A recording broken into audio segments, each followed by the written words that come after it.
It's a BASKEY. Welcome. Let's get my countdown. Welcome to the Town of Basketball and Hockey Podcast. I am your host, Adam Hess, and with me, as always, my co-host and reader of many things. It's Mike Regan. Mike, how are you doing today? Oh, sorry. I was just sitting here reading the Constitution. I didn't know. Are we recording now? I was so deep in my readings of the Constitution. For those of you who weren't watching us before we started recording, which I do hope is all of you, Mike sat there dead silent looking off screen for the last 45 minutes, and I had no idea why until we started rolling. Turns out he was just brushing up on old Thomas Jefferson's writings. Yes, finishing my 30-second read-through of the greatest thing ever written, the American Constitution. Now here's my question, a clarifying question there. Is it your 32nd, as in 32 times reading it, or is this your 32nd read-through, as in you've read it so many times now that you can read the whole thing in 30 seconds? Both. Oh, wow. You're a constitutional speedrunner. Yes. Yeah, I'm very good in constitutional law. Now, how does that apply to a predominantly Canadian sport like hockey? I don't know. Do they have a constitution? In Canada? Yeah. I assume they just got ours and added in some, like, A's and don't you knows. That's right, Canada. You're just Fargo. That's all you are to us. You're just a city in North Dakota that has 6 hockey teams. Slightly farther north, Fargo. Only a little bit, though. Only a little bit. What's up? So I'm doing good, though. Yeah, doing good? Doing well? Doing good. Having a good day? Great day? Having a good day. It's a pretty good day. Having a good day? Yeah. You got 2 good goalies in Buffalo now? 2 good goalies. One of them's a guy I'd never heard of before, and the other one's Alex Lyon. Mm-hmm. Neither one of them were the guys we expected to be the good goalies 2 years ago. But they're good goalies. Alex Lyon's playing fine. Top 5 in goal saved above expected. Yeah, I think it's because it's his, I think his expected goals against is also pretty high in it. That's not his fault. No. So I was going to do this at the end of the show, but I think this is a good way to start it off. Mike. Okay. You're fired. Why? No.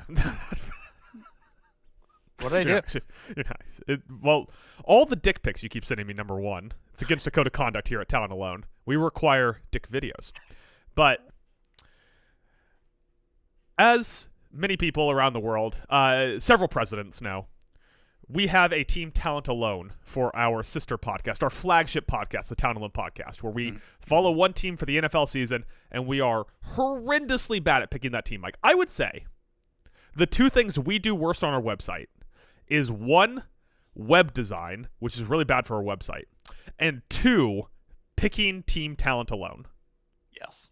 By many measures, we are 0 for 3. We have picked 0 teams that have made the playoffs.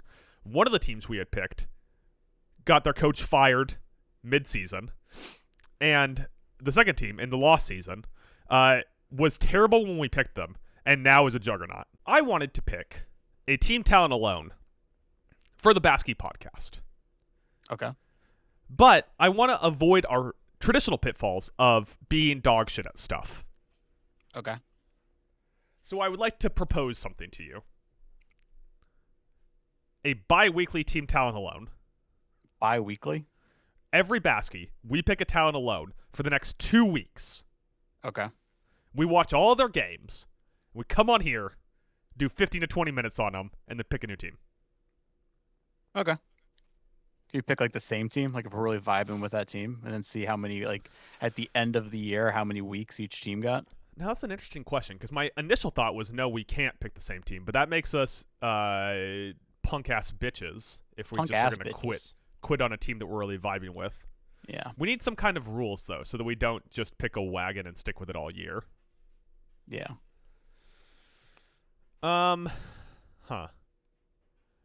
Do term limits? Term limits, not a bad idea. Or maybe we each get, 1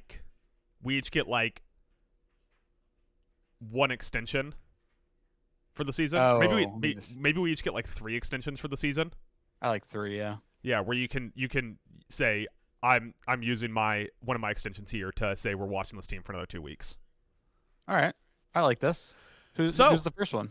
That's what I was going to ask you, Mike. I have a couple of proposals that I would like to hand out for the first one here. Mm-hmm. My first, and a team, speaking of a team that's an absolute wagon, despite the one thing that I thought was going to be good on this team being bad. That's the Utah Mammoth. Dude, the Mammoth are cooking. The Mammoth are cooking, and that's something that you don't get to hear very often because we can't eat any cooked mammoth. No. But they're scoring. They had a Logan Cooley Hattie last night against the St. Louis Blues. We'll talk about that more in a later segment, by the way. In the next 2 weeks, so that is running through the 7th, their games are at the Wild, at the Jets, at the Oilers, home for the Lightning, at Sabres, at Maple Leafs, at Canadiens would be the one game we would miss. So it would go from tomorrow through the 5th. We would have games, and that'd be 6 total games. Okay. I don't hate the Mammoth. Although when they named it, I feel like we all hated the team name. Yeah, I hate the team name. Just put an S at the end and I'd be more receptive. They got a lot of fun players, a lot of fun young players. Wait, you want them to be called the Utah's Mammoth? No, just Utah. Funny.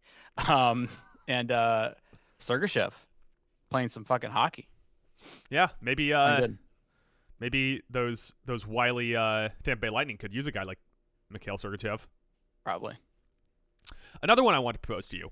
I think the default team talent alone from preseason that we would have gone with. The Montreal Canadiens. I love Montreal. Love me some Montreal. Yeah. Currently in the standings, they are the number 1 team in the Atlantic and tied for number 1 overall in the Eastern Conference by points. Not by points percentage, but by points. Yeah. In the next 2 weeks, we get them at the Canucks, at the Kraken, home for the Senators, home for the Flyers, and then at the Devils. Not going to say too much on the Canadiens because I may be bringing them up later in a the segment. Montreal Canadiens? You're going to talk about them later? The poutine powerhouse. The poutine powerhouses themselves. But I do like that pick as well. And I got one more for you. Early in the season, Mike, I wanted to kind of slide you into this. Let you get used to it a little bit, like wearing someone else's skin over your skin. You want to start with someone that's roughly your size before going to a smaller skin. How about the Buffalo Sabres? Hot lately. 3-1 in their last 4. Looking pretty good. I'm scared. 3-1 in their last 4, including 3 wins over competition in their own division. Yeah, I'm scared. I'm scared because they're making me believe. So I'm probably just headed for another heartbreak. But they're a fun team because they're such like a weird team. You look at the roster, you're like, it's so fucking weird. Very like Island of Misfit Toys vibes. Yeah, that was my concern with pitching the Mammoth to you, that you were just you start bleeding from the eyes when you saw Paterka playing. Nah, it's okay. I mean, Josh Jones is playing great, so we obviously won the trade. Yeah. What if I had pitched Vegas? Would that be bleeding from the eyes? Or I mean, at some point we'll probably do Vegas. Vegas is a great hockey team. I mean, do Jack Eichel. I'm not surprised. I'm not bitter. I'm happy for him. I do hope that he falls in an endless well, but I'm happy for him. I mean, did you see the way he played in the Four Nations? The patriotism he showed? Yeah. That guy definitely voted for Trump, right? Like, no question. I think if we took a poll of hockey players that voted for Trump, American ones, we'd probably be a little like, oh. I would be less surprised by Canadian hockey players illegally voting for Trump than I would be by Mexican immigrants illegally voting against him. That's how he won all the Canucks. Oh, that was mean. Use that as a derogative term. I'm sorry. So you just think it was Elias Pettersson? You think he's the one that did it? Thatcher Dimko? It could be Connor McDavid. I was just naming players on the Canucks. Oh yeah. Quinn Hughes. Quinn Hughes. He's American. So he can vote for Trump. He can vote for Trump. Like a real American. I do sometimes get concerned that we're going to have like a spike episode where we get like thousands of views out of nowhere for some random reason. And just in the middle of it, one of us is going to make a joke that makes us seem very pro-Trump. They're not going to get it. It's all dripping in sarcasm. Yeah. Yeah. That'd be tragic. Here are the Sabres. The advantage of the Sabres is we get a lot of fucking games. Here are the Sabres games through November 7th, which will be our next BASKEY that we record together. The Toronto Maple Leafs are at the Sabres tonight. So it's a home and home. So at the Maple Leafs and home for the Maple Leafs back-to-back. Home for the Blue Jackets, at the Bruins, home for the Caps, home for the Mammoth, home for the Blues, and that's the last one. Okay. I want to stay impartial. So I'm going to say, let's not just jump right into the Sabres. Mm-hmm. Let's not just jump right in. Once again, like wearing a skin, you don't want to jump in. Yeah, you don't want to jump in. It'll tear. It'll tear. And then Usually around the back knees, up, in and my then it's like a experience. whole thing. It's a whole day lost. So we're kind of looking at the Mammoth or the Canadians. I'm going to say the Canadians. Unless you have a third-party one to pitch. I didn't know we were doing this, so I wasn't ready. Well, yeah, but if you have something that like strikes you in the top of the head like a hammer. Just like you sprung it on me. Like a hammer. Yeah. I mean, Blackhawks. Kind of like, they're frisky. These Blackhawks are frisky, Adam. Leading the league in PDO, these Blackhawks. Dude, PDO teams are fun to watch, though. PDO teams are fun to watch. Yeah, when the vibes are rolling and the PDO's spiking, they're fun to watch. You do hate Connor Bedard, though, because of his size. Too small, yeah. Dude, but Frankie Nazar? Love me some Frankie Nazar. Love some Frankie Nazar. Mm-hmm. Jack Reichel, like him. Yeah. Kaiser's playing very well defensively. Mm-hmm. Deshaun Kaiser. For some reason, he switched over to hockey. Funny guy. I don't know. I'm like looking at all like the teams that were bad and are kind of like, shortly into the season. They're not like already at the bottom. Like the Ducks, frisky. Ducks are another good one. I thought about the Ducks. Yeah. If I was power ranking my top 5, I think I would go Mammoth, Canadians, Sabres, and then the ones I didn't mention would be Ducks and Kraken. Well, I tell you what, we're gonna get to a segment where we're going to shit on a player in a team and then glaze a player in a team. Mm-hmm. So I'm gonna go ahead and say the Canadians because I may be about to glaze them. All right. So for the next 2 weeks, Team Town alone will be the Montreal Canadiens. Mike, I expect you to accordingly get yourself a Montreal bagel, learn to speak French, eat more salmon. Oui, oui. I don't know if you've heard, but the Quebecois stick together. So that's true. So that'll be our first game will be tomorrow against the aforementioned Trump voting Canucks. Let's go for it. All right, Mike, with that, now that we've chosen our team talent alone for the next 2 weeks, I apologize to Montreal Canadiens fans as your team is now going to go into the dumpster, but only for 2 weeks, and then it'll be fine. Only 2 weeks. On to that. After that, with that, as Mike previously alluded to. So many transitions. We're a pro-transition podcast. I would say we are pro-trans. Yes. And that one's not sarcastic. It's 7-8 games into the season so far for most teams. 9 a few teams have played some. 20. And I wanted to gauge you on who has had the most surprising start so far. So basically the way I set this up is we are going to pick one team and one player who we think complementary have had the most surprising start, and one team and one player who have had the most derogatory surprising start. Easy enough?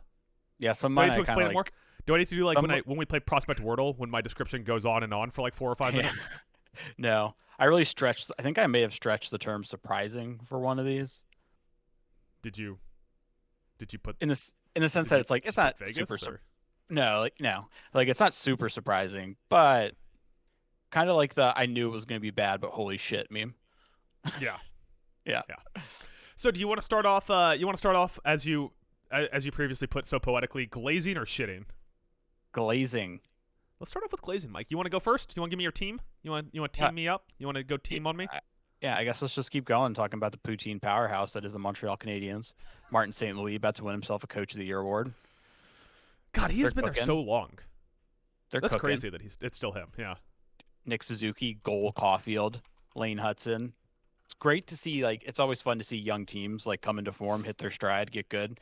The line of Slafkovsky, Suzuki, and Caulfield, 6th in goals for, and then their top 5 in a goal percentage. It's crushing it. So just double checked. Martin St. Louis has been the coach there since 2022, during which time he is 75, 126 for a .438 points percentage. But that's all fixed now, Mike. Even their goalie is young. Sam and playing out his mind. Yeah. No, the one who's 4-0, Jacob Dobes. Oh yeah, because Montembeault is off to a rough start. Yeah, 4-0, has a 1.47 GAA and a 95 save percentage. 0.950, however you want to say it. Pretty unreal. That's probably going to come back down to some. But he's got some good defensive players ahead of him. I don't know. You may have heard. You may have heard of one of them. You know, I'm not sure if you did. But he's the man, the myth, the legend, Noah Dobson. Very good. Yeah.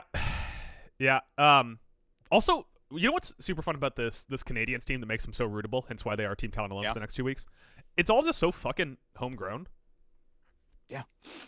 Like, their top 3 leaders in points, Nick Suzuki, goal Caulfield, Lane Hudson, all Montreal Canadiens guys. Behind them's Alex Newhook, who's been there for, 3 years now? Something like that. Yeah. Like, it's not like those dastardly Florida Panthers who just bring in a bunch of free agents and trade pieces, or I guess the Vegas Golden Knights are the better comparable. It's like a lot of dudes who are just from the Canadiens pipeline that are fun to watch. I mean, like you said, like Noah Dobson's the one major name they brought in this year, right? Mm-hmm. Yeah. That was Maybe huge Brendan Gallagher, if you want to say that. Well, no, Brendan Gallagher's been there his whole career, actually. Yeah. Why did I think he left for a while? I don't know. Yeah, he's been there for a minute. They got this young center spine, all under 30. I think, like, I looked at it. I think they have, like, let's see. Do a quick count. 1, 2, 3 players on their roster 30 or older. What's the, give me, like, an NFL comparison to that. Because I have an NBA one I can rip off pretty easily. Or are you going to say OKC? OKC. Yeah.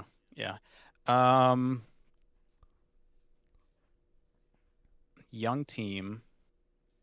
Green Bay Packers. Really good. Yeah, I guess you could say Green Bay. Micah Parsons was their Noah Dobson. Is that what we're saying here?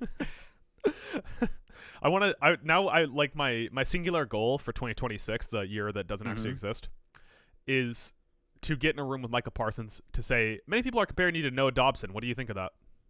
Yeah. And what if he just like went on about how much he loves the Canadiens and he knows puck?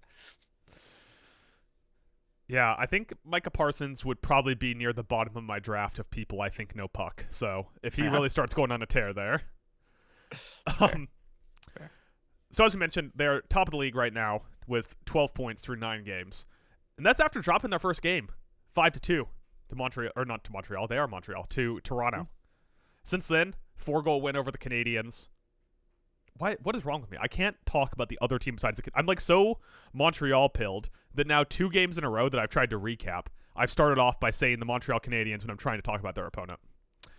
5-1 win over the Red Wings, 3-2 over the Blackhawks, 5-4 over the Kraken. Also a lot of close games in here, Mike. A lot of close games. 3-2 over the Predators, 4-3 loss to the Rangers, 4-2 over the Sabres, 2-1 over the Flames, and 6-5 over the Canadiens. They've had 2 games that weren't one score games. 3 games that aren't one score games. Like you get that with young teams. I get that, but do you? Yeah. Like I feel like you see that. Like I'd be interested to go if I had the time, would have thought to do it. Like go through those games and see how often they were like leading, but like didn't lock in. Can I tell you? Come back on. Speaking of the Canadiens, can I tell you my and after that I'll let you take the reins a little bit here because they're your surprise team. So if you have anything else that I missed, but can I tell you my favorite Eastern Conference stat so far this year that I uncovered? What? There is one team in the Atlantic Conference with a positive goal differential. Mike, your best guess on who that is? One team. It's the Montreal Canadiens. It is the Montreal Canadiens. Mike, there is one team in the Metropolitan that does not have a positive goal differential. What is that team? It's the Rangers. The Rangers, correct. There is, in the East, they are nearly 50-50 on positive versus negative goal differential, and somehow it's completely split by conference, or by division. That's pretty wild. That's pretty cool. It's a little nice little thing to see. Mike, did you have any other Canadiens thoughts? Nope, I hit him. Okay. How about I give you my team then? Sure. We really blew our load in the first segment there. The Utah Mammoth. The Mammoth. 6-2-0 12 Yeah. points, no loser points. That's how you know they're real winners. Right. They're eighth or +8 in goal differential, ninth in expected goals, near average in PDO. So once again, that's how you know they're real winners. They're scoring goals like men, adults, putting pucks in nets. Logan Cooley getting a natural hat trick on a night where 3 different players who were 21 or younger got hat tricks. Fun fact from yesterday. Here's where I will say the case kind of falls apart for Utah. They have a win over the Avs. Okay? Nice. Here are 4 of their other wins. The Predators, Flames, Bruins, Sharks, and Blues. Not the strongest schedule to start the year. Not the strongest. That's true. At any point, the wheels could explode off. I will say, against the Blues, they did a service to their country because they dropped 7 on the Blues, including 3 against Bennington. Damn. Always a big fan of someone dropping a bunch of goals on Bennington. Nick Schmaltz, Clayton Keller, and Dylan Guenther all have a point per game so far on the year. So their top 3 centers, or top 3 forwards, I should say, each are on a point-a-game pace. And all of this, they're doing all of this. They're 6-2-0, despite the fact that everyone's favorite Karl Vejmelka, has been bad. He's been bad. Yeah. And I'm, according to some podcasts, a big Karl Vejmelka guy. So it's really been tragic for me, Mike. I would say sitting down to watch Utah games just leads to me laying in a puddle of my own tears by the end. Yeah. When Vejmelka, after only having faced 12 shots, gives up 2 goals. That's not great. No.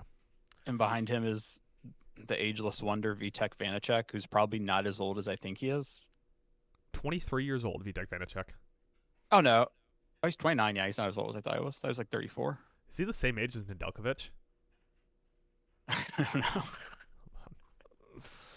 I'm going to be talking, how I spent years talking about that Hell in the Cell match between, was it Roman Reigns and Braun Strowman? Yes. I spent years talking about that. I'm going to spend years. Was it that one or was it the Rollins Fiend one? Right? Like, no, because you, Seth. No, because you hated that one, but Yeah. I was so stuck on the Reigns Strowman one because there was just a point in the middle of that match where there was brawling going on outside the cage, and Reigns and Strowman just laid on the ground for like 15 straight minutes. That's right. Yeah. While people climbed to the top of the cage. Mm-hmm. I'm going to be the last person talking about Alex Nedeljkovic. I will be talking about him when he is retired and a Hall of Famer, when no one else is. Yeah. Nedeljkovic is 29 years old. Oh, no shit. Yeah. Wow. They are. What's They are do you have Vejmelka's thing open in front of you still? Do you know how old he is or what his birthday is? Vejmelka is 29. Yeah, what's his birthday? May 25th. Ooh. Nedeljkovic is older than him. Oh, wow. Nedeljkovic, January 7th, 1996. Nedeljkovic, I get to say this because he's older than me. Old fuck. Old fuck. Old fuck Nedeljkovic, we call him. Anyways, back to the Utah Mammoth. Yeah. It's just, you know what's really fun about the Mammoth? Watching Clayton Keller get to play in front of fans. Clayton Keller was such a he was in Arizona, so no one watched them. They were terrible, but it was like, Clayton Keller's kind of over there cooking. People should pay more attention. Yeah, and it's just nice to see some of the guys who were, let's say, on less popular versions of this franchise gain a chance to play in front of like a Utah stadium that has like filled to capacity fans almost on a nightly basis. I mean, 2 of their top 3 scores. Like, you could say whatever you want about, like Logan Cooley's rookie year, but Clayton Keller and Nick Schmaltz both were just stuck in purgatory in that fucking Arizona. Who knows what they're gonna be? No one cares about hockey in Arizona. Let's put them in Mullet Arena, and that's gonna be really fun for a little bit, and then kind of fade. Yeah. It's just nice to see them in a place that works. It's like the last song on the most recent Aaron West and the Roaring Twenties album. You know. Mm-hmm.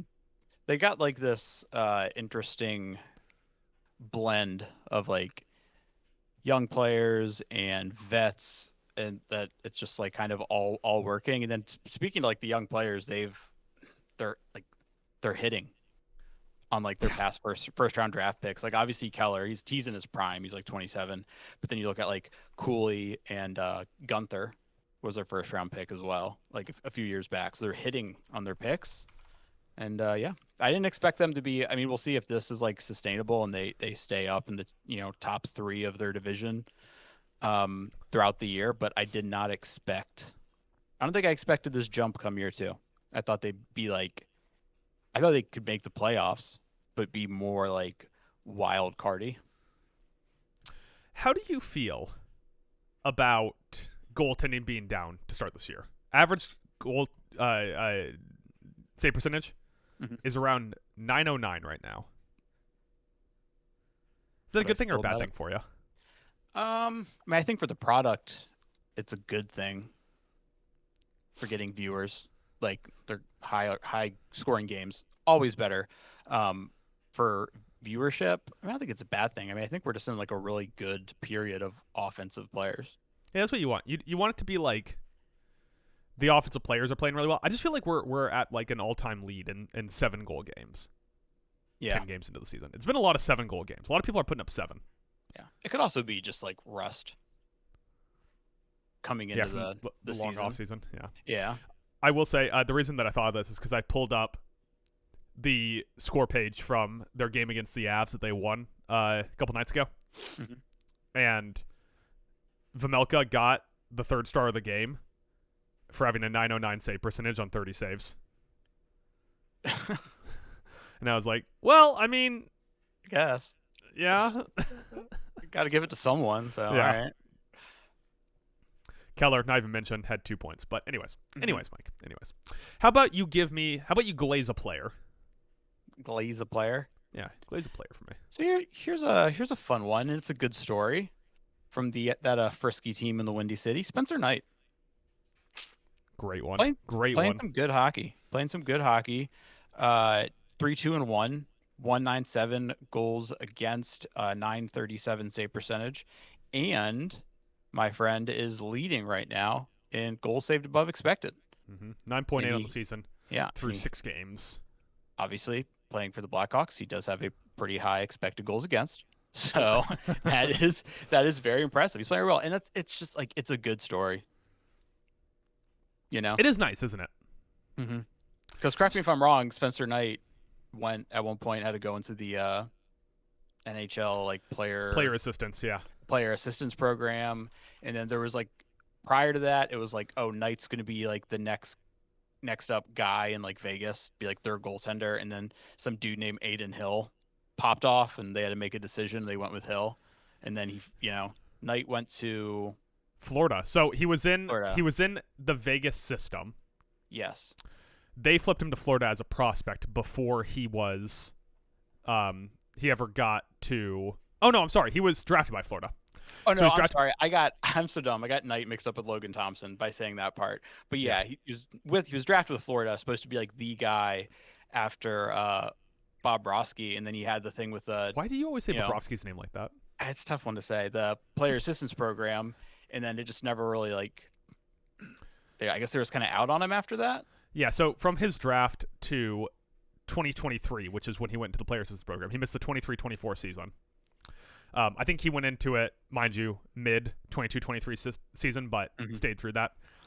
During that time, he played 57 games, 49 he started, had 32 wins, 17 losses, 906 save percentage, 291 GAA, and 1 assist.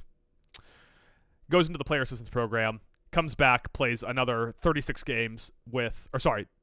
games with Florida, and they trade him to Chicago, which he now has 21 games with Chicago across the end of last season and the start of this one. But yeah, it's just a good story because I believe he went into the player assistance program for like literal addiction issues.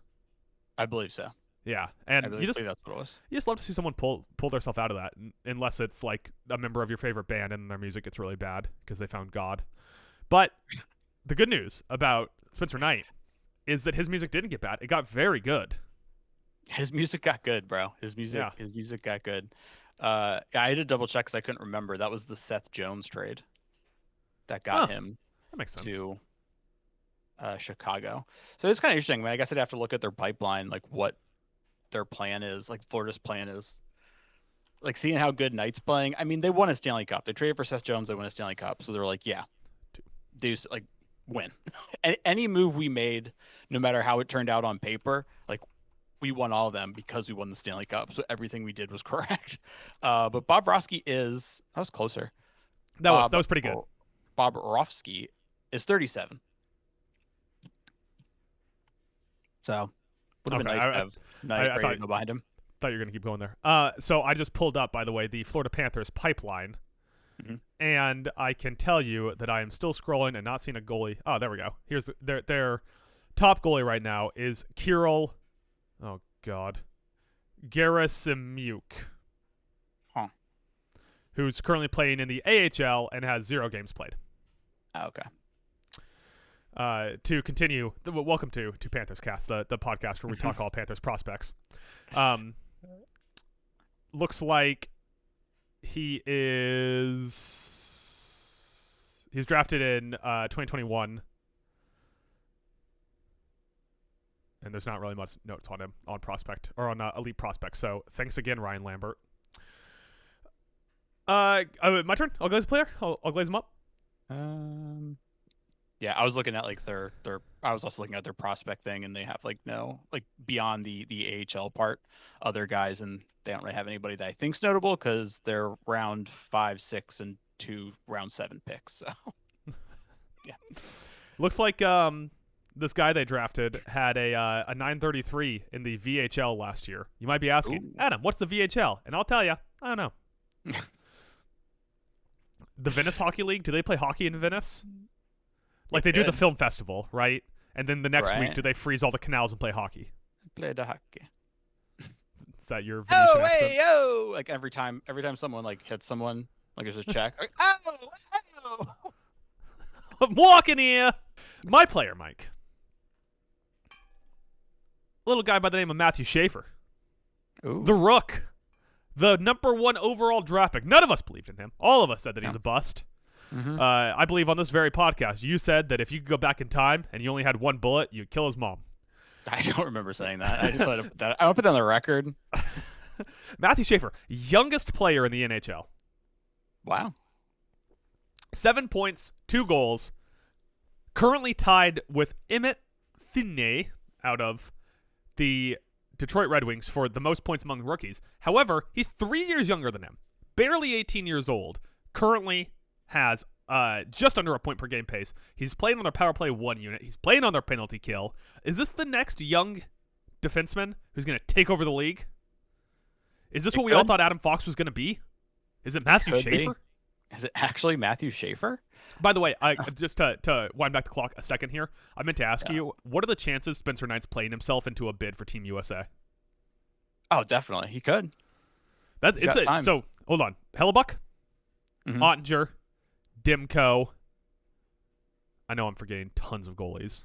Who are the other American goalies? We got a lot of them now. Yeah. It's been Spencer Knight 4. I know we're missing someone. But Matty Schaefs, as we call him, the Schaef man. Is he the high point right now for a sad sack Islander season? Yeah, I think so. I mean, it is nice for like. It looks smart for the Islanders to be like, we're going to move on. Like they moved on from Dobson. You know, they're not going to get tied up into big money on him, and then they have this young kid making $975,000 a year. Just come in and immediately be great. He leads the team in ice time as well. The only person with more points on him on the team is Bo Horvat, who we all colloquially refer to as the best trade in Islanders history. Oh, of course.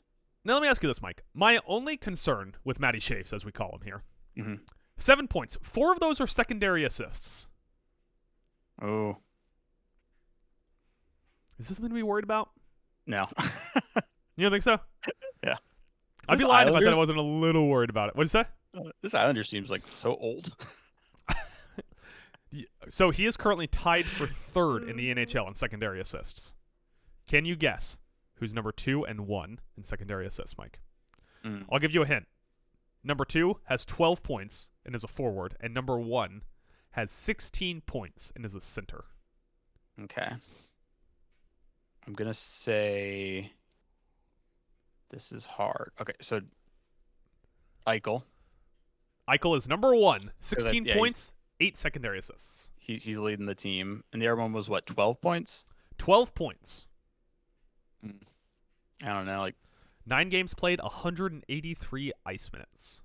Seth, they're not Nietzsche's maybe. No. Who? Nick Suzuki.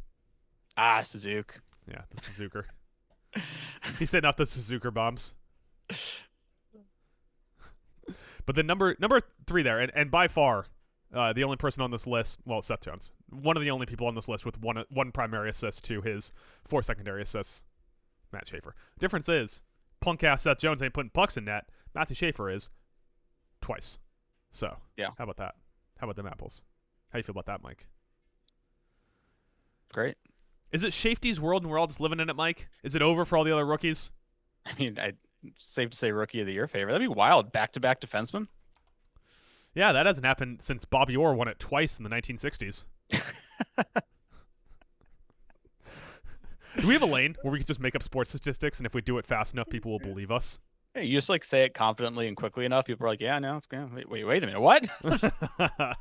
Let's just pull up the awards list here real quick, Mike. The Calder favorites. Currently, Matthew Schaefer in first. Second, Ivan Dimidov of the Montreal Canadiens at plus 350. Zeev Buenum. I haven't watched any Minnesota Wild, so my apologies for his name. Jimmy Snugard, or the St. Louis Blues. Snuggerin? Yeah. Oh, nice. You get really excited about that. Oh, I remember watching him in the World Juniors, like 2-3 years back. He's good. Closing it out, Beckett Sinecki for the Anaheim Ducks at 25-1. But Matthew Schaefer is the prohibitive favorite right now. And with that, Mike, we've been too kind in this podcast. Would you like to shit on a team? Yeah. This is a weird one to shit on. Probably. Vegas Golden Knights? No. The New York Rangers. Oh, that's my pick too. Yeah, you're doing it again. You got off to a slow start last year, and you're doing it again. So if I may, like 3-4-2, 8 points. Their only wins are over Montreal, the Penguins, who are inexplicably still winning games, and early season Sabres, who, as we all know, are very different than the mid-season Sabres that we are now in the mode of, who are unbeatable. Mentioned this earlier, but 0 goal differential, same amount of goals as goals allowed. That's 21 goals. Not a ton either way, but 21 goals, and they are currently sitting at 4th in expected goals, with Shesterkin as the prohibitive Vezina favorite right now. He's playing out of his mind too, and you've lost 5 of your last 6. What are we doing here? It's not great, Jim. And that, you know what the crazy part is? What? 4 of those 6 were Shesterkin starts, and guess what? You lost all of them. Just getting bodied out there. There was a day, back in my day, the Vezina was just won by the goalie who had the most wins. Right. Now we're out here with these fucking expected goals models. Shesterkin sporting 930 save percentage, 1.86 GAA, and he's 6 in goal saved above expected. It's just like how different are you really from last year? Except now you have JT Miller because you traded for him. Well, they had him last year, to be fair. Or they traded for him last year. They traded for him last year, yeah. Yeah, that's my point. It's Miller, Zibanejad, Panarin, and then you're not getting much help. You know who's playing bad again? Alex Lafreniere. Here we go. Is this the year the former first-round pick starts playing like one? Probably not. He's 24 and been in the league like 6 years. So by expected goals, JT Miller, Mika Zibanejad, and Will Culley are their top 3. Yeah, close. With that being said, like, it's not like anyone on this team is playing like substantially well. Like, somehow Taylor Radish is leading them in goals with Adam Fox second. You have a defenseman who's second on the team in goals right now and leading the team in points. And we all agree Adam Fox is washed. So, right. So your washed defenseman's leading everything here. Yeah. I mean, like, Shesterkin isn't like super high on expected goals against. He's 9th at 18.81. Like, I don't hate the Rangers defensive unit. And there's been like a lot of these games they're losing, which I had pulled up and then I accidentally clicked away. With the exception being like their last game against San Jose, they lost 6-5 in overtime. I mean, they're losing games like Washington was 1-0, Edmonton 2-0, Toronto 2-1 in overtime, Minnesota 3-1, a little worse. But like, I I don't get it. And let me say this: the Rangers of 2 seasons ago, the President's Trophy Rangers, Mm-hmm. were really fun to watch. Yeah. This team's just not that fun to watch. No, they're really not. Like that, it's a lot of low danger chance shots. A lot of, Adam Fox taking and JT Miller taking slap shots from higher on the ice. Yeah. A lot of turnovers in the neutral zone. A lot of defensive breakdowns leading to a Shesterkin save. It's just like, it looks gross and it feels gross, and Jim Montgomery was supposed to fix this team and he hasn't. Yeah. Do you think they got like sucked into? Did they make a mistake in like the Mike Sullivan hire? Oh, I said Jim Montgomery. Mike Sullivan. Yeah. Yeah. Wrong, long time. NHL staple. Yeah. Like, I mean, I get it. He won two Stanley Cups. That's not an easy thing to do. So I give him credit for that. But then it like kind of like went down after that in success and getting knocked out like early in the playoffs, down to missing the playoffs his last 3 seasons in Pittsburgh. Like Mike Sullivan just washed, or did he won back-to-back Stanley Cups with like an insane roster when Crosby and Malkin were still in their prime, and Chris Letang was still like one of the best defensemen in the league. Erik Karlsson. No, he wasn't there. Let me say this for New York. Just play fun hockey, man. Like, guess what? The Islanders are playing really fun hockey. Like, the Islanders are a contender to one podcast beat Team Town alone for 2 weeks. Because you sit down to watch an Islanders game, and you're, like, expecting, like, a 4-3 overtime win. Or loss, actually. 27 goals for to 24 against. Yeah. It's a fun team to watch. You sit down to watch a Rangers game, you're expecting a 1-3 loss, and you're watching because at some point Shesterkin's going to have just an absurd horizontal move for a save on like the blocker side slap shot. Yeah. One-timer. And you're just like, holy shit, Shesterkin rules. Mm-hmm. But outside of that, like I don't even want to sit down and watch Rangers games. I think they played the Penguins. It might have been Rangers Penguins, and I think the Penguins won. I remember watching that game and I'm being like, oh my god, that just wasn't any fun. Why did I sit here and watch the whole thing?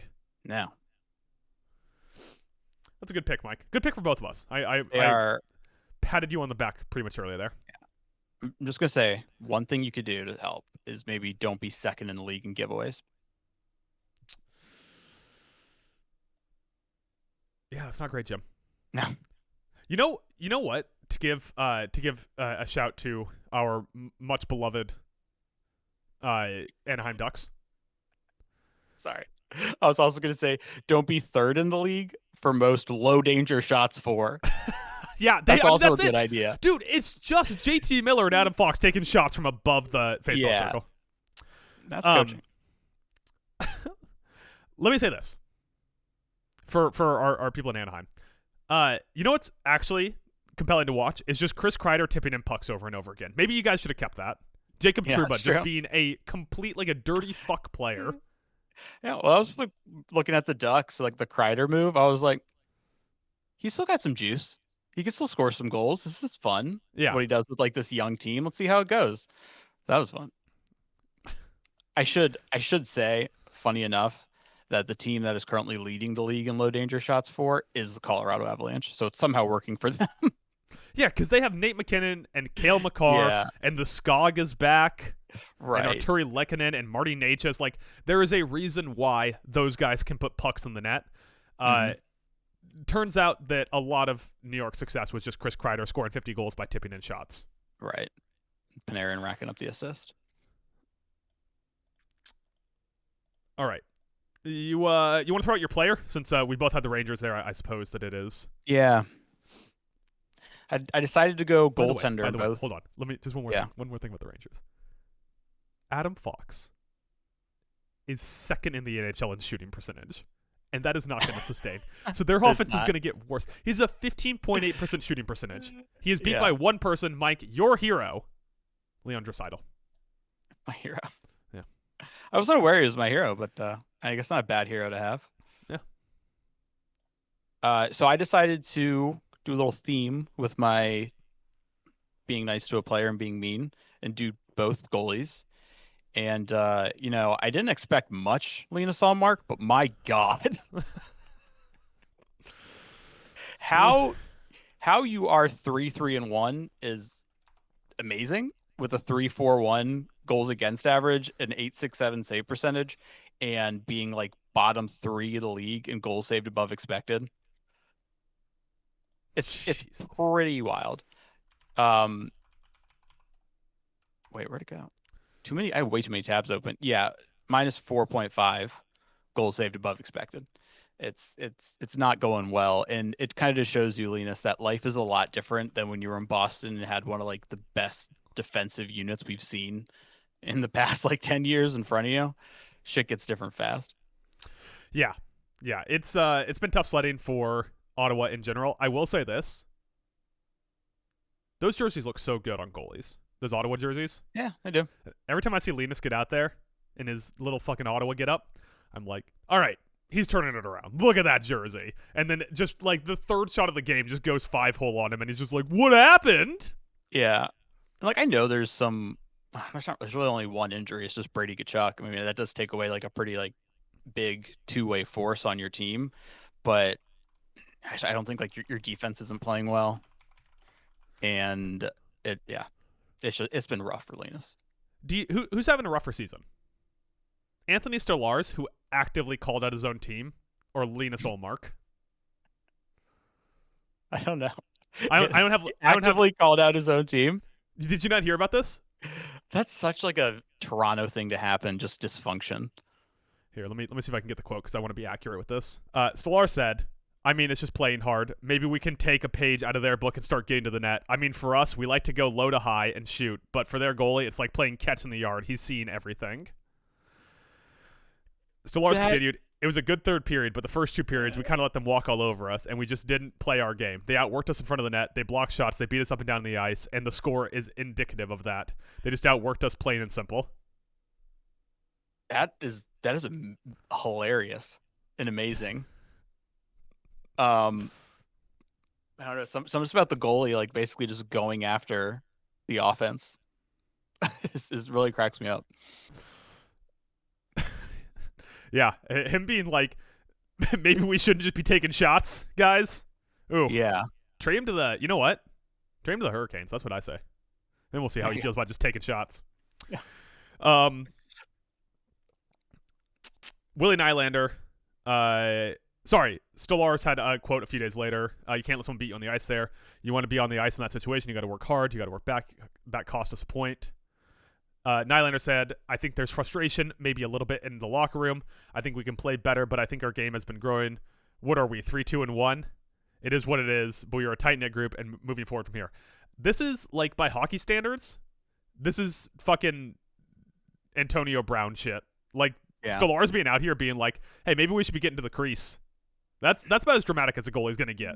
You know what's funny? If they were indeed 3-2-1 when he made that comment, that means their next game, because they're now 3-3-1, was them losing 5-2 to New Jersey. You got any more thoughts on Linus the Penis Ullmark? Nah, it's rough for the penis. Rough penis gone limp.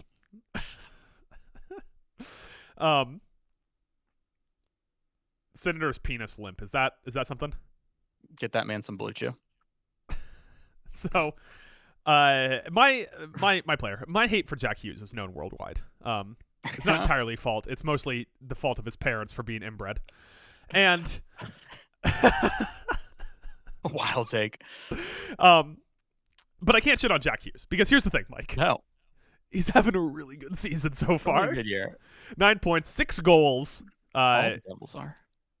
All the Devils are. Good year. Luke Hughes also having a great year.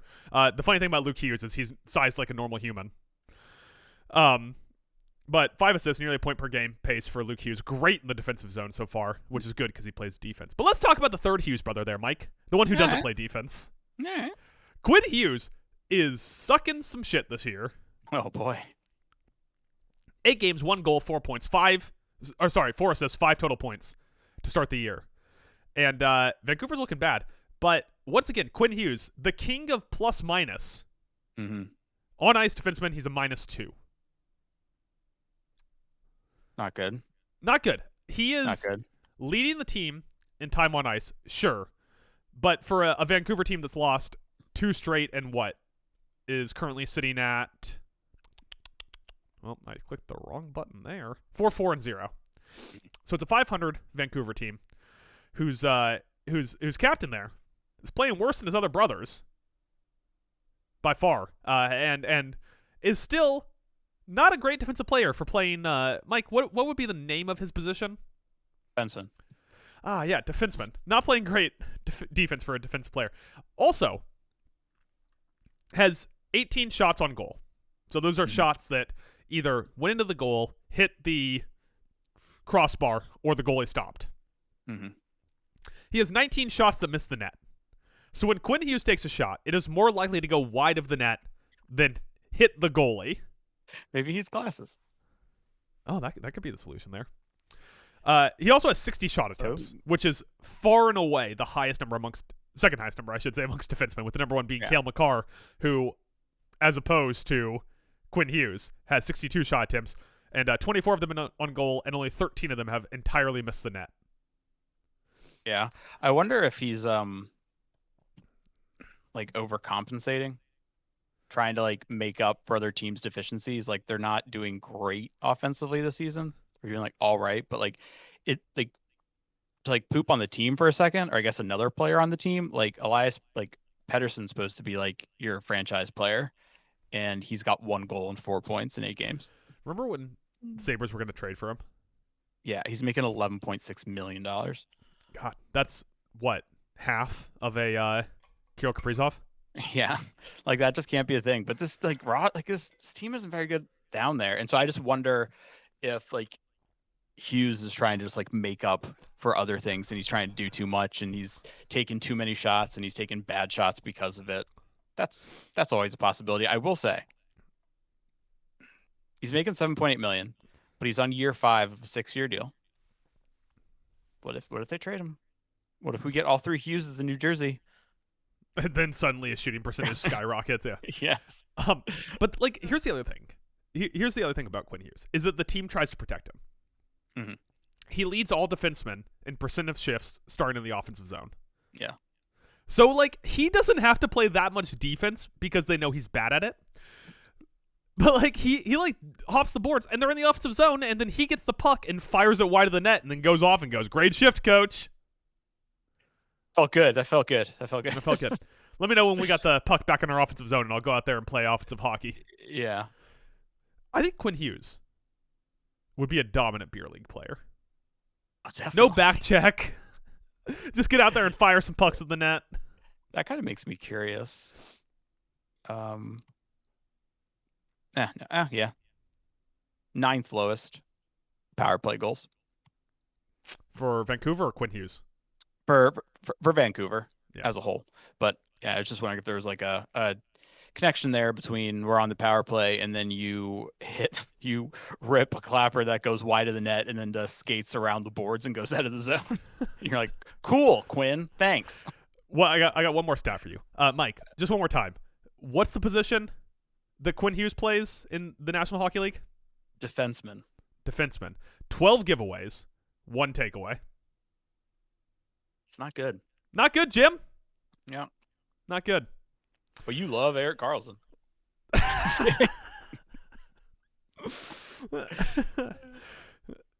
Erik Karlsson still making more than Quinn Hughes. All right, Mike. That is our, I think I initially called it our surprising start segment, but I like your title of shitting and glazing. Yeah. I think that was a lot of fun. With that, Mike, we're gonna move on here. We got 2 more segments left. We're gonna burn through our last segment, so I'm fine with spending some time on this. We're gonna predict some weird awards. Now, all of your favorite hockey podcasters, or as we call them in the industry, white dudes, predicted who was gonna win the Hart and who was gonna win the Norris and the Calder and the Jack Adams, the important awards. We ain't doing that here. We at Town Alone, Mike, like Micah Parsons, we know puck. And we are here to predict some real puckhead awards, you know? Some real deep cuts. So we're going to predict all of the weird awards, the crazy ones, the wacky ones Mm-hmm. Sitting so far about 8 games into the season. Mm-hmm. The awards, you'll hear them as we go through. There's 1, 2, 3, 4, 5, 6 awards we're going to predict, so you can keep track at home. I'll read you the definition of the last 3 winners, and then we'll each throw out a name on who we think could win it this year. Okay. So we're starting here with the Lady Byng Award, awarded to the NHL player who best combined sportsmanship, gentlemanly conduct, and a high standard of playing ability. And this is voted on by the Pro Hockey Writers Association. So it's voted by a bunch of keyboard nerds. Yeah, nerds. Your last 3 winners in reverse order. Anze Kopitar, Jacob Slavin, Anze Kopitar. Just a quick fact to throw out as we're talking about past winners. Pavel Datsyuk won it 4 years in a row, 06 to 09. Like the most greatest sportsmanship player ever. Gretzky has a shitload of these too. So, Mike, Mm-hmm. I ask, who is winning the Lady Byng Award in 2026? Anze Kopitar won two of the last 3. Mm-hmm. He's going out this year. Maybe he keeps up the good sportsmanship, being a nice guy. I could see them giving him another one. If not, I'm definitely thinking an older player. I don't think Crosby's ever won one. I don't think Crosby's ever won one. Although Crosby, not known for his gentleman conduct. He's kind of he's kind of got dickhead energy. That's true. I can never see McDavid winning it. Yeah. Because when things aren't going well, he has a look on his face like he wants to take his stick to all of his teammates' heads. It must be like when Jordan or Gretzky tried to coach, or Larry Bird, and they were like, well, why don't you guys just put the puck into that little corner in the top side? And they're like, yeah, we can't do that. Do that quite as easily as you, but thanks. I don't know. Do you have a good one? I do have a good one. Okay. How do you feel about a little bit of a Gustav Forsling, Mike? Okay, I can see that. Now, I will say, based off what I read for this award, Gustav Forsling maybe a little on the young side to win this. It tends to be a wily veteran. But Forsling, currently, 0 penalty minutes, just a hard grit and grind defensive player. And, maybe he doesn't have the high quality, because high quality is one of the things they talk about there in the award description. Yeah. But 4 points on the season so far. Not off to the slowest start in history. Some other ones that I thought, Aaron Ekblad, although Ekblad's kind of a little bit of a dirty player. Cale McCarr, never won it. Your boy, Noah Dobson. Yeah, there's an idea. Matty Schaefer. I looked it up because I was curious. Frank Boucher, maybe it was pronounced Boucher. Boucher, Bobby Boucher's father, holds the record with 7 Lady Byng wins. Gretzky is second with 5. So, if Kopitar wins one more, he'll tie Gretzky because he's at 4, I think. There you go. Yes. I think Kopitar's a good pick. He's at 3. I was wrong. I was also thinking you want someone with a little bit more of a veteran presence. How about Chandler Stevenson, 10 years into the league, 5 points? Oh, yeah, I could see that. I could definitely see. But we got to put in official picks. My official pick is going to be Gustav Forsling. I'm going to go on Anze Kopitar again. There you go. All right, Mike, our next award up, the Masterton Award. What the fuck is this? Which is defined, wait for this, Mike, the NHL player who best exemplifies preservation, sportsmanship, and dedication to hockey. Didn't we just do this? As selected by the Pro Hockey Writers Association. Now, How are the winners so different? Here's the reason. Because they give the Lady Byng to here's an old guy we like, and they give the Masterton to here's a guy whose career should have been over and isn't. Oh, okay. I don't know why that's 2 different awards, but it sure is. Here are your past 3 winners. Sean Monahan, Connor Ingram, and Chris Letang. Now, each of those guys had potentially career-ending situations prior to that. Right. I don't remember what Monahan's was. Oh, Monahan was just, I think he was just Johnny Gaudreau's friend. Oh, yeah, Robert Lanier, Bobby Ron. Okay, so I see it. Jaromir Jagr won in 2020. It's almost like a comeback player of the year award. But right? it's more dramatic than comeback player of the year. Yeah. Yeah. It's a very dramatic comeback player of the year. Pacioretty won it in 2012, and that was after I'm pretty sure he took that wicked hit. Like it was along the boards, like where the benches are, and then they kept sliding over, so his head went right into like the stanchion, Yeah. like where the boards start. Yeah, Yeah. it was wicked. I think there's a pretty obvious favorite here. Mm-hmm. Gabriel Longestcock. That's what I was gonna say. Yeah. Definitely Gabriel Longestcock. Yeah. For those of you who don't watch Letterkenny, that's Gabriel Landeskog. Yeah. As I think probably the pretty obvious frontrunner here. Coming back from 2.5 years off, played in the playoffs, had his first goal back this year, I believe. Although I saw one that got called off, so maybe he hasn't had a goal yet.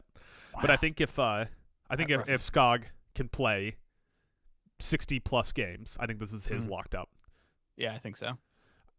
Like this award, it's so funny. Like Connor Ingram came back from like severe addiction issues, thought he was gonna be bad at the NHL, and depression that led him to think about retiring. Chris Letang won it after his second stroke. This is like the super dramatic comeback player of the year. Also, it goes to show you NHL players are built fucking different, because an NFL player can win comeback player of the year because he was bad and then not as bad.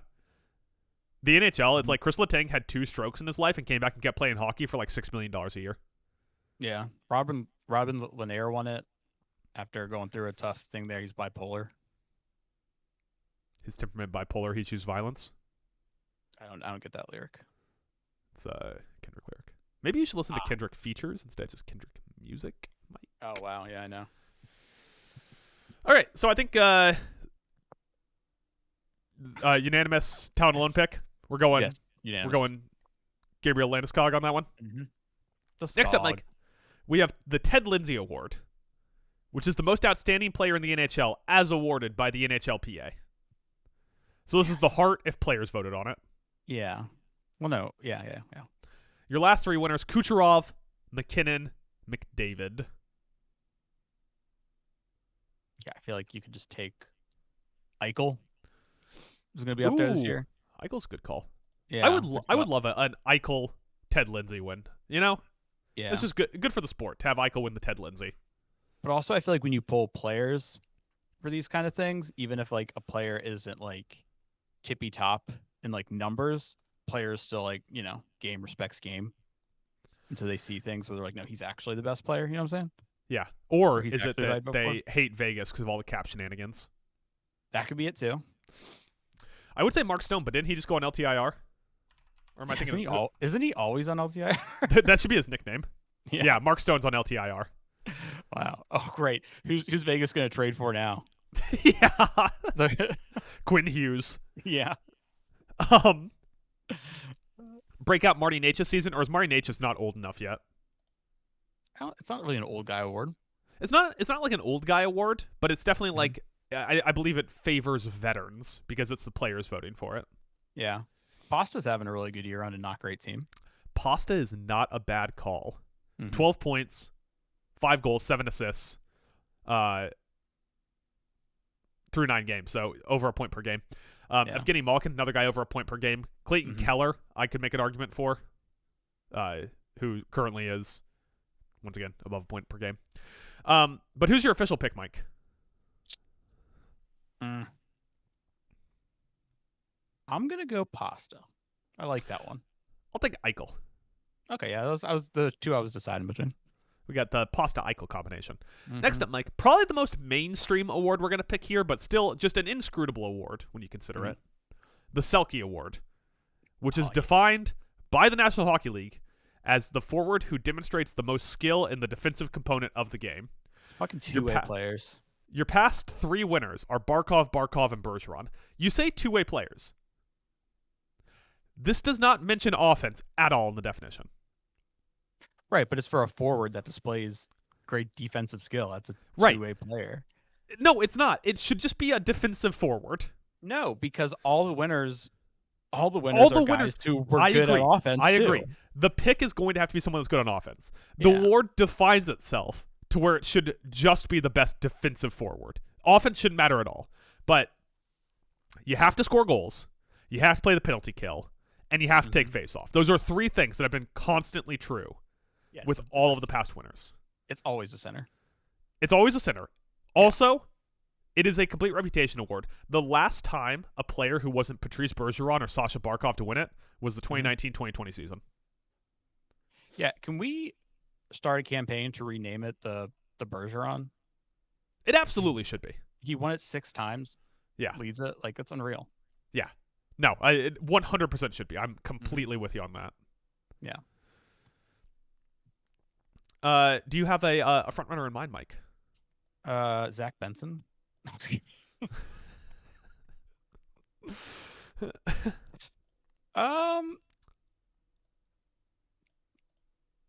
I don't know. Like, are we surprised Tom Wilson's never won one? Not really. Like, he just recently, the last 3 years, because the way that roster change has been more of like a offensive scoring presence.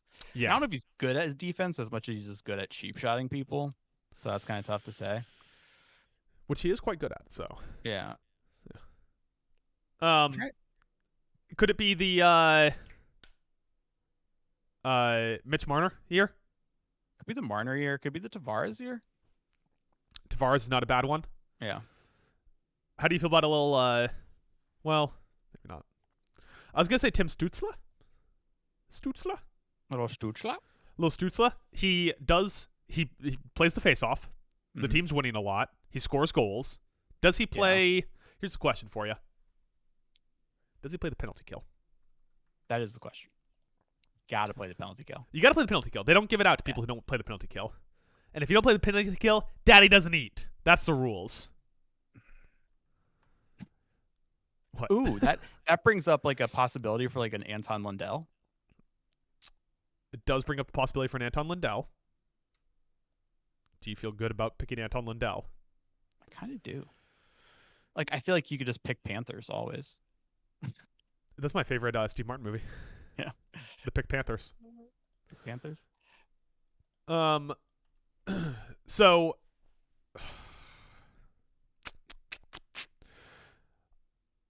yeah, I like Lindell's a good pick. I'm trying to think if there's anyone else I really want to call out. Like they got to hand some of these weird awards to the Kings because everyone like respects the Kings and Anze Kopitar's going out. Right. Philip Deneau. That's a good one. I don't hate that. I don't know what his numbers are like this year, but I don't hate it. He has on the season 2 points. So no. But he plays the penalty kill. He takes face-offs. That's true. He's got that going for him, I guess. I guess Tavares isn't maybe not good enough in the defensive end, like as big of a defensive presence as I thought. I'm not sure. We could get like the Southeast stand-in. Get a Seth Jarvis win in there. Yeah. I don't know if he'd win it. I don't know if maybe if he hits quite the criteria defensively, but like Auston Matthews is a good two-way player. Yeah, Auston Matthews absolutely has an argument to win this every year, and he just won't. Yeah, because he's too much of like a premier like offensive name. Yeah, I feel like no one thinks of it for him. Yeah. Yeah, I'm all for Auston Matthews winning this. He just won't because exactly that. He's too much of an offensive name. Mm-hmm. All right, Mike, we got to make our pick on this. I'm going Lundell. You're going Anton Lundell. Yeah. Yes, I am checking one thing real quick before I make my pick here.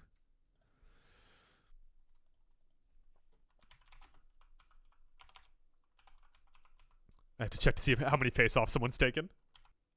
Never mind. I was gonna pick Jake Gunsel, but he's taken 21 face-offs and he's only won 7. Yeah, not good. I will take if you're gonna take Lundell. Fuck, it's such a hard award, man. I'm fucking taking Seth Jarvis. Screw it.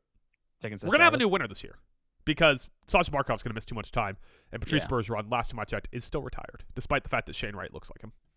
Yes. All right, Mike, moving along. The William M. Jennings. This is not voted on. This is simply awarded to the goaltender that allows the fewest goals during the NHL regular season with a minimum of 40 starts. Mm-hmm.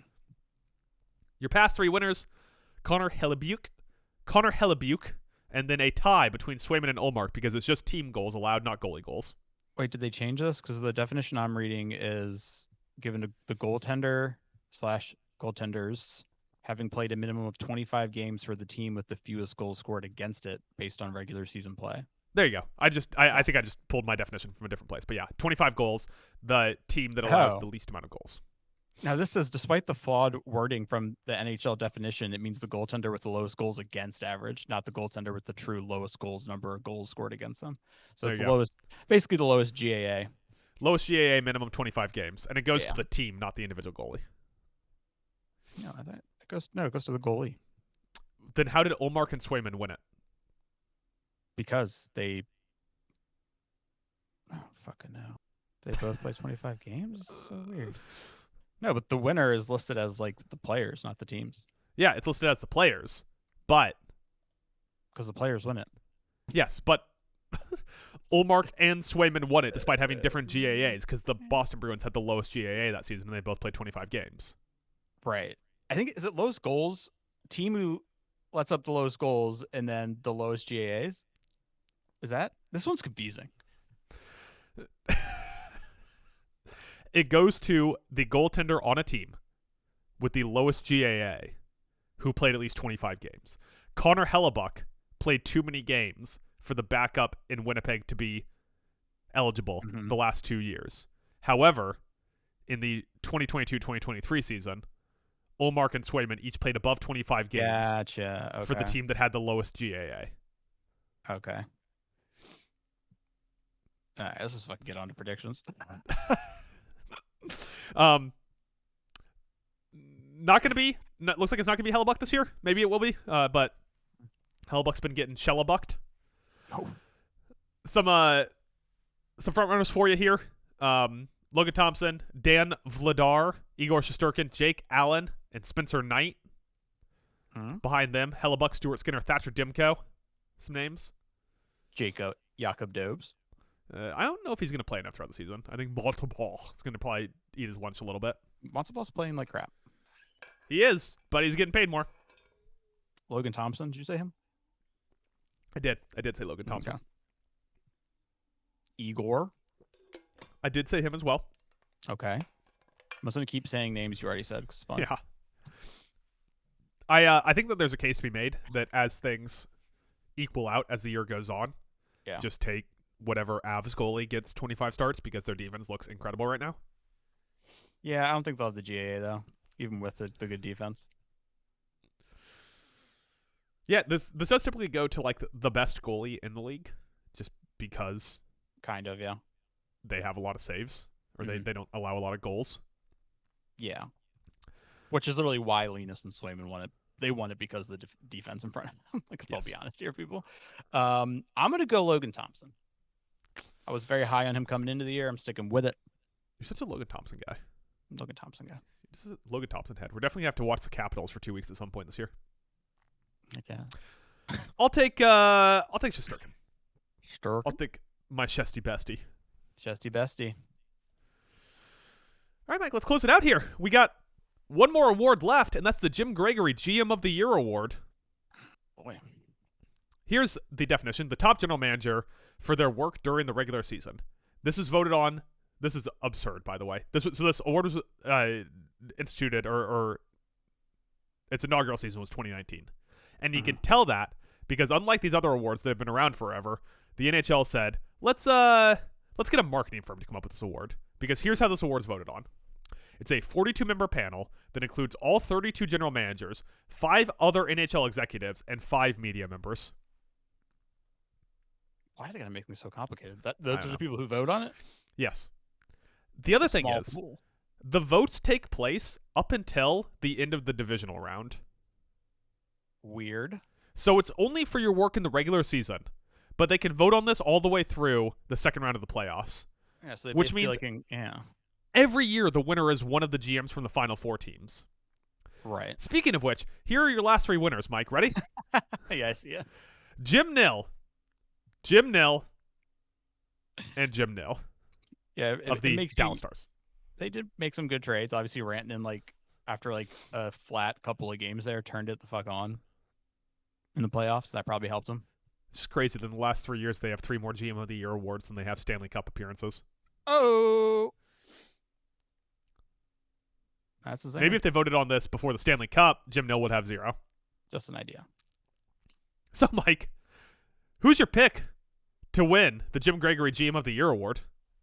I don't know. I'm trying to think of, like, teams that made moves, like notable moves. I mean, the Canadians brought in Dobson. It's worked out pretty good. I feel like the Mammoth were making wheeling and dealing. Yeah, but they did that a lot last year. And, Them and the Preds did that a lot last year, and it didn't work out. So I Yeah. wonder if there's some of the stink on that still. I don't think. I mean, I think it's like as long as the moves this year work out, it could be good. If Carolina like makes it to the final Eastern Conference Finals, they didn't make any big moves. Yeah. Kind of How do you like feel the about Mammoth. Tom Fitzgerald? They didn't make a ton of moves. For? The New Jersey Devils. Okay. They didn't make a ton of moves, but could they just say this team is really well built over the last few years? So they bring in players like Timo Meier. What's the fucking defenseman's name? The big dude, wears 12. Anyways, they traded from Markstrom last year, paid Luke Hughes. They obviously drafted the two Hughes brothers, the two important Hughes brothers, I should say. Bring in Timo Meier a couple years ago, Nico Hischier. Right. If they make the conference championship round. Yeah. I mean, they never will because Jack Hughes is too small to play playoff hockey. But if they do, Tom Fitzgerald, little Tommy F. Maybe a little Tommy F. I think there's an argument for Colorado here. What's his name? Is it McFarland? Yeah. No, Chris it's McFarland. isn't it their old coach? Didn't he step up into the role? No, Chris McFarland is the current general manager. Who's their president of hockey ops or whatever? Joe Sakic won it back in 2019. Yeah, but he's not the GM anymore. That's right. He wasn't their coach and he stepped up. He was their GM, and he moved up to like a higher position and isn't the GM anymore. That's what it was. Right. So kind of like rebuilding this team after the years after that cup. There was obviously like a lot of turnover and like they're kind of going through it for a couple years, figuring it out. But I think starting with like last year's trade deadline and what they did, plus with some of the signings this year, I think there's an argument for it. The only thing is, I feel like a lot of their notable moves. Well, no, because the Nietzsche's move, that's what I was gonna say. Is like, did they bring in one like top tier player to like headline their list of moves? And they did with Marty Nietzsche's. Marty Inbaum. Yeah, and they got Brock Nelson, filled out their center spine, some signed fucking Burnsy. I'm leaning McFarland here. Any chance Kelly McCrimmon of Vegas Golden Knights fame, or do you think that the 31 other GMs hate that fucking guy? Well, after they use the LTIR once again, they're probably gonna be sick of it. All right, Mike. Final picks. Who are we picking? Going Chris McFarland. I'm going Jim Nill. All right. Are you really? Yeah. When Shohei Ohtani hit back-to-back home runs and stepped up to the plate and hit a third home run, it's on you at that point for not expecting him to hit a home run. I guess. Yeah.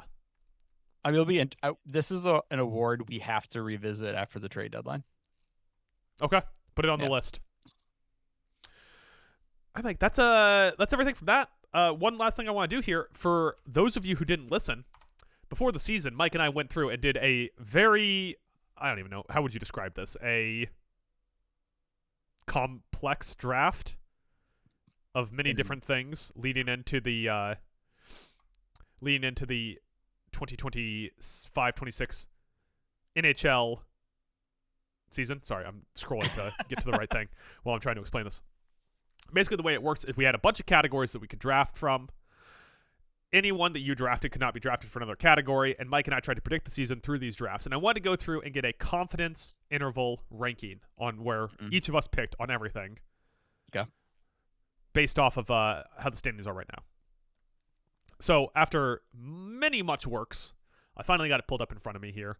And let's just go through it, Mike. Let's burn through this and let's see how you're feeling about things. So first off, for the best record by points percentage, you picked the Colorado Avalanche, and I picked the Las Vegas Golden Knights. How are you feeling about that now, Mike? Feeling great. Both teams doing pretty well in the standings right now. Yeah, Avies haven't lost in regulation yet, so they're still picking up some of them points for that boost that percentage. Boosting that percentage right now, man. Why why is it so hard to get fucking point percentage? I don't know what percent. Right now, the Avalanche have 13 points with no regulation losses, 3 overtime losses. Vegas has 12 with no regulation losses and 2 overtime losses. So, pretty good pace from both of those right now. Feeling good about them. Yeah. I picked, for the next category, most goals for the Dallas Stars, who are currently 29th. Yeah, underperforming extremely. Not feeling great about that one. Yeah, 22 on the year. Not ready to quit on them quite yet, but any day now I'm gonna trade them to you for the least goals against Washington Capital spot. Which brings us to the next one, Mike. Mm-hmm. Our least goals against. I picked the Utah Mammoth, who, in similar fashion, are not quite doing so well on that. I mean, they're not doing as bad as the Sharks? the team I just talked about. The Dallas Stars are in that category. Yeah. But they have allowed 12 goals on the year, which has them in a tie for fourth. The Mammoth have allowed 20 goals on the year. I think you might just be looking at 5v5. Oh yeah, I'm looking at 5v5. Yeah. You're right. And so then, Mike, you picked the Washington Capitals, who have allowed 13, including 7 and 5 on 5. Just fucking crushing it in your first 2 picks there, Mike. What are you Just gonna crushing it. do? How do you feel about that the rest of the way? I'm feeling great. So the stakes for this were the winner gets to pick a jersey that the loser has to buy and wear to a hockey game. Mm-hmm. So, and you only win if you get the category right. There's no closest. It's just number of categories right. So far, Mike's on a pretty good pace there with the potential to go for 2 for 2. Mm-hmm. Now we move on, though, to the most shorthanded goals for a team, Mike. The most shorthanded goals. And I'm sad to say you're currently tied for 4th place on this one by the Carolina Hurricanes. Not turning out the way I thought. Yeah. They're an entire goal behind the lead, Mike. Yikes. You know, there's Yikes still a for lot of you. time. Still a lot of time. Just yikes for you, Mike. The next one up was the least power play goals against. So the team that has allowed the least power play goals. And you're tied for first, Mike.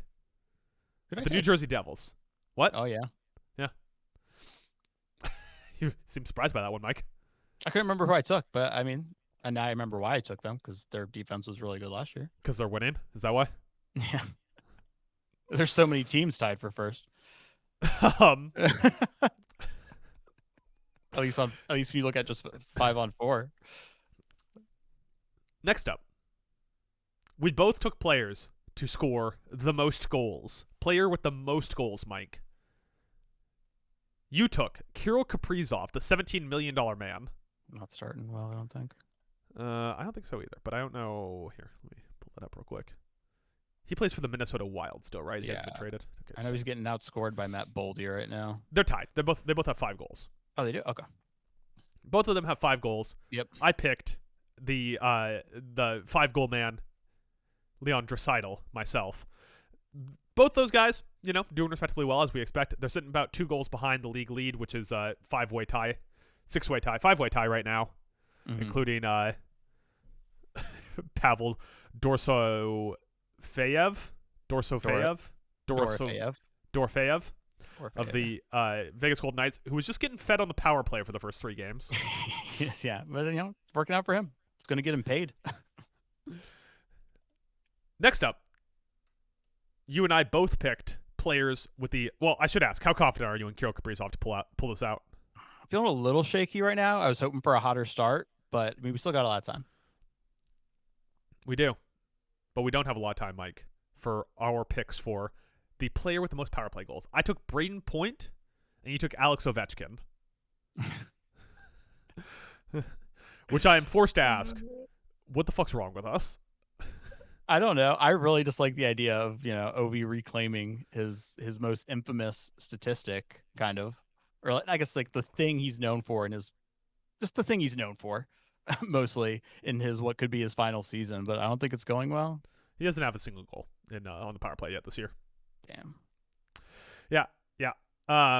Of course, not to be outdone, I took Braden Point, who currently, Mike, kicking your ass, has 1 power play goal. Damn, 100%. better than me right now.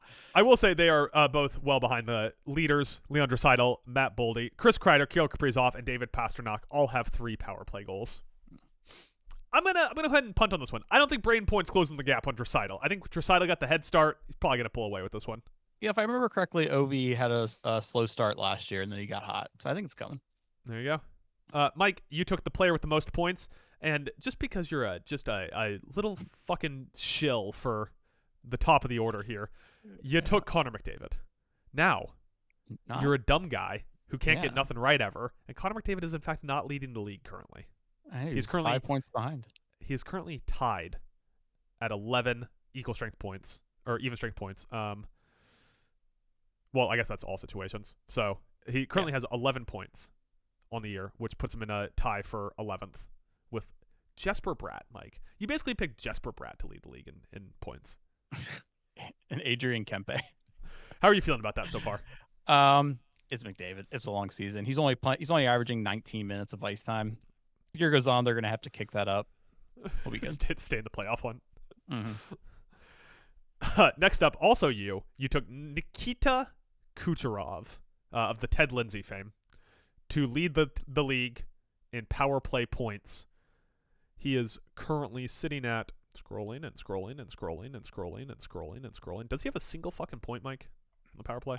This basically goes in line with your Braden Point pick for power play goals. Like if mine doesn't go well, yours can't go well. Yeah, Kucherov has 2 points on the power play. Yeah. 1 goal and 1 secondary assist. I'm surprised neither of us decided to poop on to shit on the Lightning in that first segment. That's a good point. Because they've been pretty bad across the board. Yeah. One of us should have. You know what? Let's go back. Let's edit it in. These Tampa Bay Lightning are terrible. What's the deal with the Lightning? Current leader Mark Stone, 7 points. Tied with Jack Eichel for 7 points. One of those guys is going on LTIR, I hear, though. Yeah. All right, Mike. We both took the defenseman with the most assists. I took Cale Makar. You took Quinn Hughes. I really? I'm just gonna tell you right now, it's not going great for you, Mike. Oh no. I am currently leading the fight here, the slugfest, as Cale Makar has 9 points on the season, only 3 of which are secondary assists, unlike lame Hudson, am I right, folks, who only has 8 points. Hey, Quinn Hughes is 4. It's assists, right? Yeah. Yeah, he has 4. Yeah, he's sorry, only, I was on points. Yeah, he's only 3 off the lead. Well, look at you, Mike. Now suddenly I drop back to second behind Dmitry Orlov. Dude, Orlov crushing it. Orlov, known for his assist prowess on the Sharks. An assist per game for Orlov. An assist per game for Orlov. Same thing with Shane Gostisbehere, who's actually over an assist per game. Mike, next up, we had most minutes. Most minutes. So that is the ice time that people are on the ice by a player. You and I each took someone here. I took Zach Werenski, and you took Rasmus Dahlin. Neither one of us are anywhere near the top right now. Probably wasn't the smartest for us to pick. If I'm being honest with you. Dahlin was like way down with Lindy Ruff taking over as coach last year compared to previous years. I thought they might kick that up, but through his 7 games, they have not. Yeah, I'm almost 100 minutes behind the lead right now. 9 games. You suck. I'm only like 50. Lowest GAA, you and I each took a player here. I took Jacob Markstrom, and you took Igor Shesterkin. We can move on from there. Don't got to talk about that one. You are currently leading this one. You are currently in first place in this one, I believe. So it is minimum 40 games. So if you just currently adjust for 40 game pace, you are leading this one with a 1.86 GAA. It's pretty good, Mike. I know goalies. Pretty good. It's pretty good. The next one, highest goals saved above expected, as neither one of us could take those 2 guys. I took Peter Kochetkov. Why? And you took Sam Walterbald. Oh, God. I love that Noah Dobson signing so much. if I may, list some goalies who are currently beating our picks that were not taken by anyone. Spencer Knight, UC Soros, Alex Lyon, Scott Wedgwood, Philip Gustafson, Joey Decord, Jordan Bennington, and Dustin Wolf. Tristan Yari still plays hockey? Who knew? Who knew? Player with the most PIMs, I took Brady Tkachuk. He's been hurt, so he doesn't have any PIMs. Neither one of us took highest team shooting percentage, but if we had, and one of us had drafted the Chicago Blackhawks, we'd be leading this right now. Team with the number 1 pick, I took the Pittsburgh Penguins. Not working out great for me. Give it time. Not in position. Yeah, just really need those lottery balls to fall my way. And team to miss the playoffs with the most points, I took the Ottawa Senators, who currently have 7 points, which would leave them out of the playoffs. Now, by a margin of a few points, so they wouldn't be the most, but it would leave them out of the playoffs, Mike. Yeah. We didn't exactly go through and say how we felt about each of those, but I think you got the general idea from our reactions to things. I think so. With that, Mike, that's all I got. Did we miss anything here? Any thoughts on Carter Hart signing with the Vegas Golden Knights? 2 years, $4 million? Cat a hat. Someone was going to do it. Yeah. And it was probably be Vegas. In Vegas, yeah, is like the least surprising team to do it. So, well, Mike, that is all I got as well. So why don't we go ahead and hit our plugs and get out of here? Yeah, follow me at Soundlow Mike on Bluesky on X.com, formerly known as Twitter. Check out stuff on townalone.com. I am pushing to try to get a last second something out, and we'll see if it happens. There you go. You can follow me at Talent Adam on Twitter, formerly known as X. You can follow me at Cotan Film Pod on Bluesky. That's where all of our written and podcast and video work comes out. I post it on there to make sure that all you little gremlins at home get a chance to see it. You can, if you listen to the audio version of this podcast, you can find us on YouTube at Talent Alone Podcast, where we post a video version that I am constantly in the process of trying to update and make it to where I like. So we got some changes coming to the video format this week. You can check it out. We also live stream from that channel so far once a week, usually on Thursdays or Fridays. This week we did Thursday. We've been going through NFL Blitz, trying to beat all 31 other teams, playing as Gus. The bus? And you can email us at townalonepodcast@gmail.com. Tell us what your favorite anecdote about Carter Hart is. And with that, Mike, as we don't do shout-outs on this podcast, would you like to tell me who won the inaugural Ted Lindsay Award? Oh, man, that was Jim Jimerson. Jim Jimerson of the Saskatchewan Jimersons, I believe. Yes. The initial winner, Mike.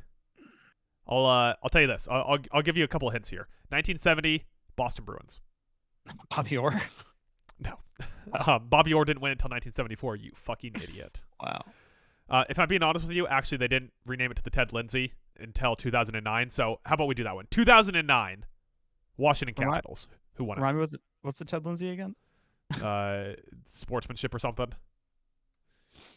The Ted Lindsay it's the player Hart. It's the player voted Hart award. Oh, okay. So the people who had life problems and came back, right? No. It's just the best player. Oh, the best player. Oh, Ovi. Yeah, Ovi. Ovi won it in 2009. The original winner in its previous name, which was the Lester B. Pearson Award. You can see why they changed it. Phil Esposito. Oh. Let's get out of here.